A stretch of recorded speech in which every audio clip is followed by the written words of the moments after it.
കഴിഞ്ഞ ദിവസം ആലപ്പുഴ പോയിട്ട് തിരിച്ച് വന്നപ്പം രാത്രി 1:30 ആയിരുന്നു. അപ്പോൾ ഒരു ഫുഡ് കോർട്ട് ഉണ്ട്. അപ്പം ചുമ്മാ അവിടെ കയറി നോക്കിയത്. അവിടെ കുറേ ഷോപ്പ് ഉണ്ടായിരുന്നു. പക്ഷേ ഞാൻ അവിടുത്തെ ഒരു കേക്ക് ഷോപ്പിലോട്ടാണ് പോയത്. ചീസ് കേക്ക് ഇരിക്കുന്നുണ്ട്, മിൽക്ക് കേക്ക്, അങ്ങനെ വേറെ കുറച്ച് ഐറ്റംസ് ഉണ്ടായിരുന്നു.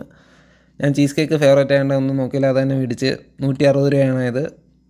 കഴിച്ചിട്ട് കുഴപ്പമില്ലായിരുന്നു. പക്ഷേ എനിക്ക് ചീസിന് ചെറിയൊരു പുളിപ്പ് തോന്നി. അല്ലാതെ ഓവറോൾ കൊള്ളായിരുന്നു. ഞാൻ എറണാകുളത്ത് 120 രൂപയ്ക്കൊക്കെ ചീസ് കേക്ക് കഴിച്ചിട്ടുണ്ട്. ഇവിടുത്തെ 160 രൂപയാണ് ആയത്. എനിക്ക് തോന്നുന്നു ഇച്ചിരി ഓവർ പ്രൈസ്ഡാണ്. അതും ബിസ്ക്കറ്റിൻ്റെ പകുതിയെ മുറിച്ച് വെച്ചിട്ടുള്ളൂ.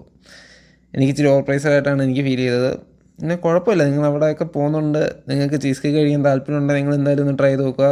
നിങ്ങളുടെ അഭിപ്രായം പറയുക. അതിൻ്റെ അടുത്ത് വേറെ നല്ല ഫുഡ് സ്പോട്ടൊക്കെ ഉണ്ടെങ്കിൽ നിങ്ങൾ കമൻ്റായിട്ട് ഇടുക. അറിയാവുന്നവരുണ്ടെങ്കിൽ അത് ബാക്കിയുള്ളവർക്കൊരു ഉപകാരമായേനെ. അപ്പം അത്രേ ഉള്ളൂ. അടുത്തൊരു വീഡിയോയിൽ കാണാം. ദി കേക്ക് ലോഞ്ച് എന്നാണ് ഷോപ്പിൻ്റെ പേര്. ലൊക്കേഷൻ വരുന്ന വൈറ്റ് ഫുഡ് കോർട്ട്. നിങ്ങൾ മാപ്പിൽ തപ്പിയത് റോഡ് സൈഡിൽ തന്നെ. അപ്പം ചാനൽ ആദ്യമായിട്ട് കാണുന്നവരാണെങ്കിൽ ചാനൽ സബ്സ്ക്രൈബ് ചെയ്യുക. അപ്പം നമുക്ക് അടുത്തൊരു വീഡിയോ കാണാം.